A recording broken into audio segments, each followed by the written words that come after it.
നമ്മളങ്ങനെ കൊല്ലംകോട്ടെ കാഴ്ചകളൊക്കെ കണ്ട് ഏകദേശം രാവിലെ 9 ആയപ്പോഴേക്ക് ഇറങ്ങി.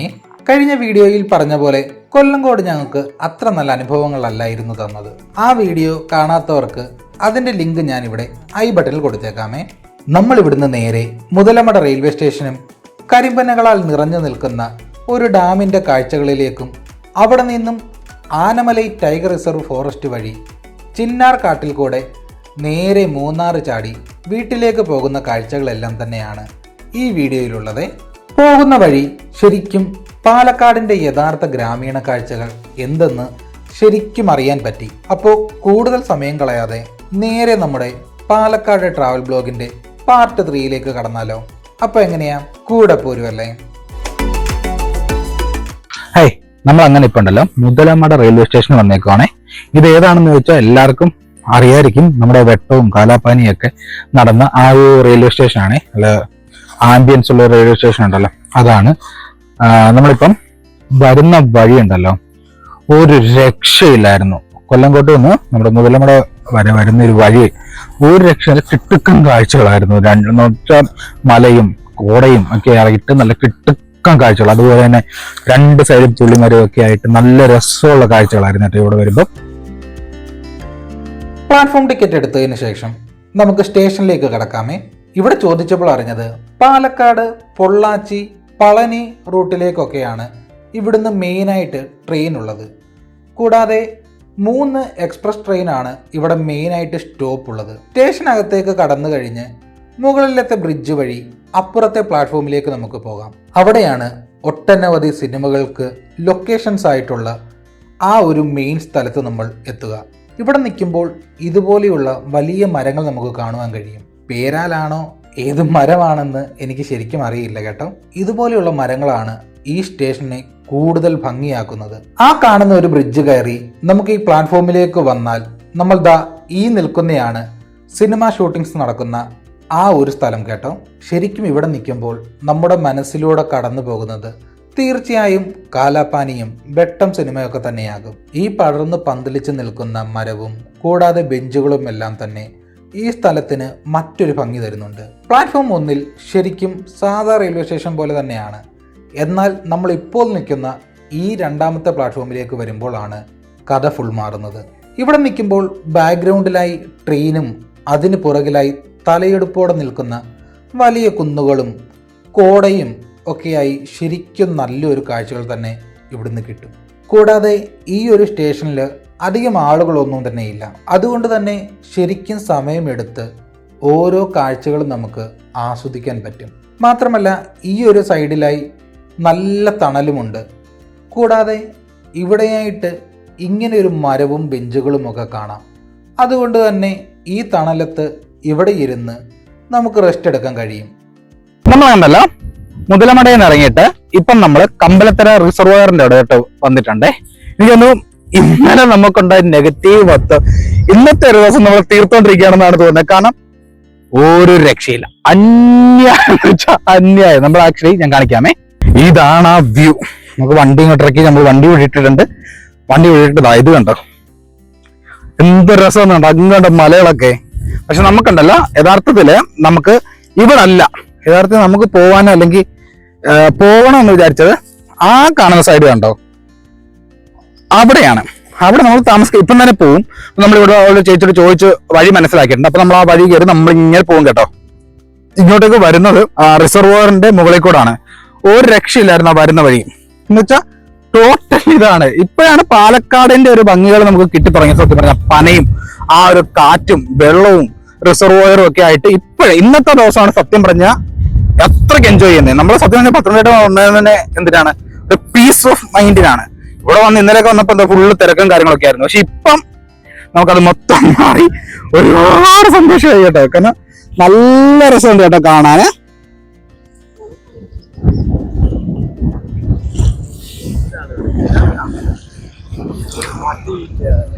ഇവിടെ നിന്നാ അടിക്കുന്ന കാറ്റിന്റെ സൗണ്ട്, അതുപോലെ കിട്ടുന്ന ഒരു പോസിറ്റീവ് എനർജി, ഇതൊക്കെയാണ് ഇവിടുത്തെ രസം. അപ്പൊ നമുക്ക് താമസിക്കാതെ ആ സൈഡിലൂടെ നമുക്ക് പോവാം കേട്ടോ. അവിടെ നിന്ന് വണ്ടിയെടുത്ത് നമ്മൾ മുമ്പേ കണ്ട അപ്പുറത്തെ സൈഡിലേക്ക് പോകുവാണേ. നമ്മൾ ഈ പോകുന്നത് ഇവിടുത്തെ ഡാമിന്റെ മുകളിൽ കൂടെയാണ് കേട്ടോ. അങ്ങനെ നമ്മൾ മുൻപേ കണ്ട ആ സ്ഥലത്ത് വന്നു. അവിടെ അപ്പുറത്ത് കാണുന്നതാണ് മുമ്പേ നമ്മൾ നിന്ന സ്ഥലം. ഇവിടെ ഒരു തെങ്ങുംതോപ്പും കൂടാതെ വെള്ളത്തിലായി കുറെ കരിമ്പനകളുമൊക്കെ നിൽപ്പുണ്ടായി. നമ്മൾ ഇവിടെ വന്ന് ചോദിച്ചപ്പോഴാണ് അറിയുന്നത് പന്തയക്കോഴി, ഒടിയൻ, കരിമാടിക്കുട്ടൻ തുടങ്ങിയ സിനിമകളെല്ലാം തന്നെ ഷൂട്ട് ചെയ്ത ഒരു സ്ഥലമാണിത്. കളിയാട്ടത്തിലെ വേളിക്ക് വെളുപ്പാങ്കാലം എന്ന സോങ്ങിലെ മനോഹരമായ പ്രകൃതി ഭംഗി ഈ ഒരു സ്ഥലം കൂടെ ഉൾപ്പെടുന്നതായിരുന്നു. ഇവിടെ ഡാമിൻ്റെ സൈഡിലായി മുഴുവനും ഇതുപോലെ തെങ്ങുംതോപ്പാണ്. അധികം ആളുകളൊന്നും തന്നെ ഇങ്ങോട്ടേക്ക് വന്ന് ഞാൻ കണ്ടില്ല. ആകെ ഞങ്ങൾ മാത്രമേ ഇപ്പോൾ ഇവിടെയുള്ളൂ. അധികം ആൾ വരാത്ത സ്ഥലമാണ് എങ്കിലും ഇവിടെയും വേസ്റ്റ് കൊണ്ടിടുന്നതിന് ഒരു കുറവുമില്ല. ഡാമിന് സൈഡിലുള്ള ഈ തെങ്ങിൻതോപ്പിൽ നമുക്ക് എത്ര നേരം വേണേലും ടൈം സ്പെൻഡ് ചെയ്യാം. അത്യാവശ്യം വെയിലുണ്ട് എങ്കിലും ഡാമിലെ റിസർവോയറിൽ നിന്നുള്ള തണുത്ത കാറ്റ് നമുക്ക് കിട്ടുന്നുണ്ട്. സോ അധികം ക്ഷീണം നമുക്ക് അറിയുന്നതല്ല. അങ്ങനെ നമ്മൾ തെങ്ങിൻതോപ്പിൽ കൂടെ നടന്ന് ബാക്കിലേക്ക് വരുമ്പോൾ ഇവിടെ ചെറിയൊരു അമ്പലം എന്തോ ആണെന്ന് തോന്നുന്നു. കാണാൻ കഴിയുമേ, ഒരു മരത്തിന് താഴെയായാണ് ഇത്. അമ്പലത്തിന് പുറകിലായി 1-2 ചെറിയ വീടുകൾ നമുക്ക് കാണാൻ കഴിയും. ഇതുവഴിയെല്ലാം നടന്നതുകൊണ്ട് തന്നെ എല്ലാവരും ക്ഷീണിച്ച് ഒരു കരിക്ക് വെള്ളം കിട്ടുമോ എന്നറിയാൻ ഞങ്ങൾ വീടുകൾക്ക് അടുത്തേക്ക് പോയി. ശരിക്കും അതൊരു മനോഹരമായ അനുഭവം തന്നെയായിരുന്നു. പനയോല മേഞ്ഞ ഒരു കുടിൽ, ചാണകം തളിച്ച തറ. പണ്ട് നാട്ടിൻപുറങ്ങളിൽ മാത്രമേ ഇങ്ങനത്തെ വീടുകൾ കണ്ടിട്ടുള്ളൂ. ഇന്നും ഇതുപോലെ ജീവിക്കുന്ന ഒട്ടനവധി ആളുകൾ നമ്മുടെ ഈ സമൂഹത്തിലുണ്ട്. ഇവിടെയായി ഇതുപോലെ തന്നെ ഏകദേശം 3-4 വീടും നമുക്ക് കാണുവാൻ കഴിയും. നിറയെ തെങ്ങുകൾക്കിടയിലായി നിൽക്കുന്ന ഈ വീടുകളുടെ അടുത്തായി നമുക്കൊരു പശുത്തൊഴുത്തും കാണാം. ഇവിടെയുള്ള ആളുകളുടെ ഉപജീവന മാർഗം ശരിക്കും ഈ പശുക്കളും കൂടാതെ ഇവിടുത്തെ തെങ്ങുകളുമാണ്. അങ്ങനെ അവിടെ അവരുടെ കൂടെ കുറച്ചു നേരം സ്പെൻഡ് ചെയ്തു.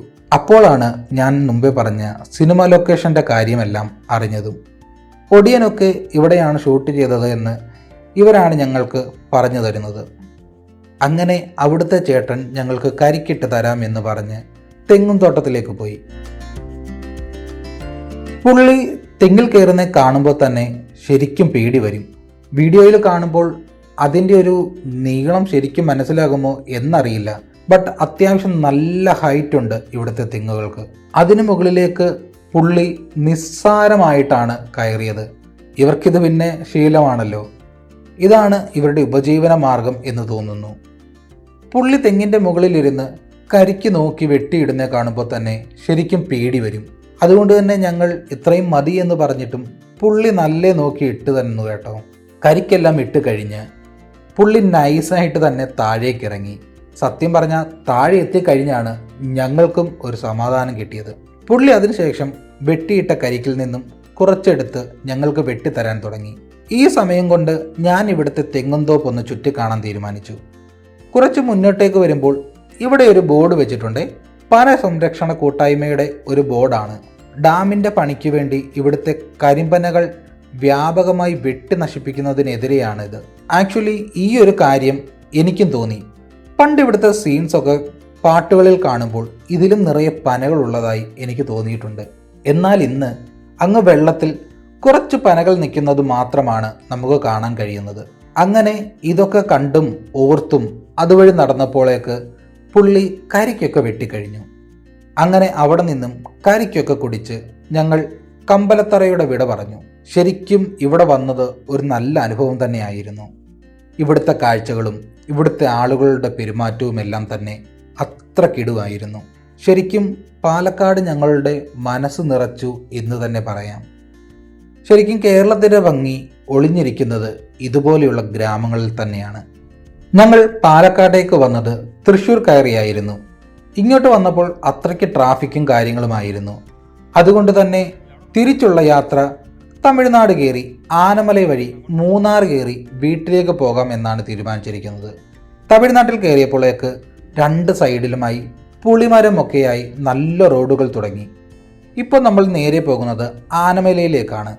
പോകുന്ന വഴിയിലെ കാഴ്ചകൾ ശരിക്കും അതിമനോഹരം തന്നെയായിരുന്നു. നമ്മളങ്ങനെ ഇപ്പൊ മൂന്നാർ പോകുന്ന വഴിക്ക് കഴിക്കാൻ നിർത്തിയേക്കുന്നേ. ഉച്ച സമയമായി, ഏകദേശം 2 മണിയായി. നമ്മൾ ഇവിടാണ് ഇപ്പം കഴിക്കാൻ കയറിയേക്കുന്നത്. തൂപ്പുകടൈ അങ്ങനെ എന്താണ് കേട്ടോ റെസ്റ്റോറന്റിന്റെ പേര്. കാണാനൊക്കെ ഭയങ്കര വൈബൊക്കെയാണ്. ഭയങ്കര എങ്ങനെയായിട്ട് കഴിച്ചിട്ടെന്നുള്ളത് ഞാൻ പറയാമേ. ഹോട്ടലിന് വെളിയിൽ നിന്ന് കാണാൻ നല്ല രസമുണ്ട്. ഇതും ആക്ച്വലി ഒരു തെങ്ങുംതോട്ടത്തിൻ്റെ നടുവിലായാണ് നിൽക്കുന്നത് കേട്ടോ. ഓലയൊക്കെ മേഞ്ഞ കുറേ ഹട്ടുകളായാണ് ഹോട്ടൽ ഉള്ളത്. നമ്മളങ്ങനെ ഈ കാണുന്ന ഹട്ടിൽ കയറി അങ്ങനെ ഒരു പ്രോൺസ് ബിരിയാണിയും മട്ടനും ചിക്കൻ കുഴമ്പും ഒക്കെ മേടിച്ചു. സത്യം പറയാലോ, വൻ ശോകമായിരുന്നു ഫുഡ്. പ്രോൺസൊക്കെ വെന്തിട്ട് കൂടെ ഉണ്ടോ എന്ന് തന്നെ ഡൗട്ടായിരുന്നു.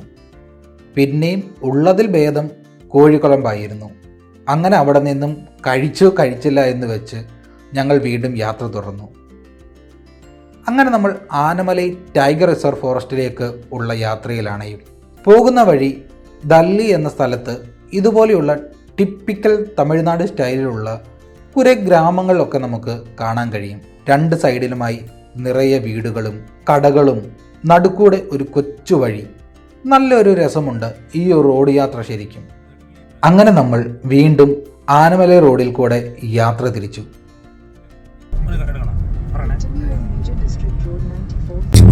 നമ്മളിപ്പോ അങ്ങനെ ഉണ്ടല്ലോ, ഈ പറഞ്ഞ ആനമലൈ ടൈഗർ റിസർവ് ഫോറസ്റ്റിലേക്ക് നമ്മൾ കടന്നിട്ടുണ്ട് കേട്ടോ. ഇവിടുന്നാണെങ്കിൽ നമ്മൾ നേരെ മൂന്നാർ കയറുന്നത്. അറിയത്തില്ല പോകുന്നതായിരിക്കും ഇനി മൃഗങ്ങളോ കാര്യങ്ങളോ ഒക്കെ ഉണ്ടോന്നൊന്നും ഉണ്ടെങ്കിൽ ഞാനത് കാണിക്കാം കേട്ടോ. പക്ഷെ വലിയ വിശ്വാസമൊന്നുമില്ല, നമ്മൾക്ക് ഓൾറെഡി പോയിട്ടുള്ളത് ഇതൊന്നും കണ്ടൊന്നും ഇല്ല, പിന്നെ പറയാൻ പറ്റത്തില്ല. പിന്നെ ഇത് എനിക്ക് തോന്നുന്നു പോകുമ്പോൾ ശ്രദ്ധിക്കേണ്ട ഒരു കാര്യം, വണ്ടിയുടെ സ്പീഡ്, അതുപോലെ തന്നെ റൈറ്റ് സൈഡിലാണെങ്കിൽ ഭയങ്കര കട്ടിങ് ആണ്, അതായത് റോഡ്. അപ്പം വണ്ടി ശ്രദ്ധിച്ച് തന്നെ ഓടിക്കുക. കാരണം രണ്ട് വണ്ടികൾ വന്നു കഴിഞ്ഞാൽ ഒരു വണ്ടി താഴോട്ട് ഇറക്കാനുള്ള ഒരു സ്ഥലം പോലും സത്യം പറഞ്ഞാൽ ഇല്ല. സോ അതുകൊണ്ട് ശ്രദ്ധിച്ച് ഓടിക്കുക. ഫോറസ്റ്റ് റോഡാണ്, പിന്നെ മൃഗങ്ങളെ അറിയത്തില്ല എങ്ങനെയാണെന്നുള്ളത്. എന്തെങ്കിലും അപ്ഡേറ്റ് ആണെങ്കിൽ ഞാൻ വഴി അറിയിക്കാം കേട്ടോ. പോകുമ്പോൾ തന്നെ ഞാൻ അറിയിക്കാം. ആ മരത്തിന്റെ ഷേപ്പ് കണ്ട, അത് നല്ല രസമുണ്ട്. ഇങ്ങനൊക്കെ നിൽക്കും. ഏകദേശം ഉച്ച കഴിഞ്ഞ് വൈകുന്നേരം ആയപ്പോഴേക്ക് നമ്മൾ ആനമലൈ ചെക്ക് പോസ്റ്റിലെത്തിയേ. പണ്ട് ഞങ്ങൾ രാത്രി മറയൂരിലൂടെ വന്ന കാര്യങ്ങളാണ് ഇതുവഴി പോകുമ്പോൾ എനിക്ക് ഓർമ്മ വരുന്നത്. അന്ന് ബൈക്കിലായിരുന്നു ഞങ്ങൾ. രാത്രി ആയതുകൊണ്ട് തന്നെ റോഡിലെങ്ങും ആരുമില്ല. അന്ന് തൊട്ടു മുന്നിലായി ഒരു ആനക്കൂട്ടത്തെയൊക്കെ കണ്ടത് എല്ലാം തന്നെയാണ് ഇങ്ങനെ ഇതുവഴി പോകുമ്പോൾ ഓർമ്മ വരുന്നത്. അധികം പച്ചപ്പൊന്നും തന്നെ ഇപ്പോൾ ഇല്ല കേട്ടോ. അതുകൊണ്ട് തന്നെ കാട് ഉണങ്ങി നിൽക്കുന്ന ഒരു അവസ്ഥയാണ്. മുന്നിൽ കാഴ്ചകൾ അത്രമേൽ മനോഹരമായിരുന്നു. അങ്ങ് ദൂരെയായി മലനിരകളും രണ്ട് സൈഡിലുമായി നല്ല തിക്ക് ഫോറസ്റ്റും അതിനുള്ളിലായി എത്രയോ മൃഗങ്ങളുമെല്ലാമായി ഒരടിപൊളി റോഡ് യാത്രയാണ്. അങ്ങനെ നമ്മൾ പോയിക്കൊണ്ടിരിക്കുമ്പോൾ ഒരു ബ്രിഡ്ജും താഴെയായി ഒരു അരുവിയൊക്കെ കാണാമേ. ശരിക്കും കുറേ നാളായിരുന്നു ഒരു ഫോറസ്റ്റ് ട്രിപ്പ് പോയിട്ട്. അതിൻ്റെ എല്ലാ വിഷമവും ശരിക്കും ഈ ട്രിപ്പിലൂടെ ഞാൻ മാറ്റിക്കൊണ്ടിരിക്കുകയാണ്. അങ്ങനെ നമ്മൾ കേരള ചെക്ക് പോസ്റ്റിലേക്ക് വന്നേ. ഇവിടെ നമ്മുടെ പേരും കാര്യങ്ങളും ഒക്കെ എഴുതി കൊടുക്കണം. അങ്ങ് ദൂരെയായി ഒരു തൂക്കുപാലം പോലെ ഒരു സാധനം കെട്ടിയിട്ടേക്കുന്ന കണ്ടോ? അത് ആക്ച്വലി കുരങ്ങന്മാർക്ക് ക്രോസ് ചെയ്യാനുള്ളയാ കേട്ടോ. ഇപ്പോൾ നമ്മൾ പോയിക്കൊണ്ടിരിക്കുന്ന അത്യാവശ്യം നല്ല വളവും തിരിവുമുള്ള സ്ഥലത്തുകൂടെയാണ്. പണ്ട് പളനി വീഡിയോയിൽ പറഞ്ഞ പോലെ ഒരു മര്യാദയില്ലാതെയാണ് ഇവിടുത്തെ വണ്ടികൾ ഓടുന്നത്, പ്രത്യേകിച്ച് തമിഴ്നാട് വണ്ടികൾ. മുന്നിലൊരു വണ്ടി പോകുന്നുണ്ടോ എന്നും ഒന്നും തന്നെ നോക്കാതെയുള്ള പാച്ചിലാണ് ഇവിടുത്തെ. ഇതുവഴി വരുന്നവർ അതൊന്നും മനസ്സിൽ വെച്ചേക്കുന്നത് നല്ലതായിരിക്കും. അങ്ങനെ നമ്മൾ പോകുന്ന വഴി അങ്ങ് ദൂരെയായി ഒരു വെള്ളച്ചാട്ടമൊക്കെ കാണാമേ. ഇവിടെ പക്ഷേ നമുക്ക് അധികം വണ്ടി നിർത്താൻ പറ്റാത്തത് കൊണ്ട് വണ്ടിയിലിരുന്ന് ജസ്റ്റ് ഷൂട്ട് ചെയ്തേയുള്ളേ.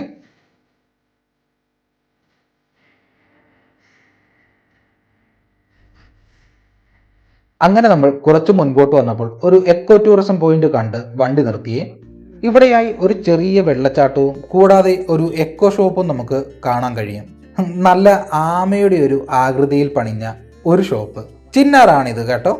അങ്ങനെ എക്കോ ഷോപ്പിനകത്ത് എന്തൊക്കെയുണ്ട് എന്ന് അറിയാൻ നമ്മൾ ഷോപ്പിനകത്തേക്ക് ഒന്ന് കയറിയേ. അതിനകത്തേക്ക് പോകുന്ന വഴി നല്ല രസമുണ്ട് കേട്ടോ. ഷോപ്പിനകത്തായി തടിയിൽ തീർത്ത കുറേ ശില്പങ്ങളും അലങ്കാര വസ്തുക്കളും തേയിലയും ഒക്കെയാണ് ഉള്ളത്. ആമയുടെ ആകൃതിയിലുള്ള ഷോപ്പിനകത്താണ് ഇതെല്ലാം വെച്ചേക്കുന്നത്. ഞങ്ങൾ ഇതെല്ലാം കണ്ടതിന് ശേഷം അവിടെ നിന്നും ഇറങ്ങി വെള്ളച്ചാട്ടത്തിനടുത്തേക്ക് പോയി. ഇവിടെ ഹൈലൈറ്റ് ഈ വെള്ളച്ചാട്ടം തന്നെയാണ്. ചെറിയൊരു വെള്ളച്ചാട്ടമാണ് കേട്ടോ. നമുക്കിവിടെ ഇറങ്ങി കുളിക്കാനും എല്ലാം തന്നെ പറ്റും. പക്ഷേ ഓൾറെഡി ലേറ്റ് ആയതുകൊണ്ട് തന്നെ നമ്മൾ അവിടെ ഇറങ്ങിയില്ല.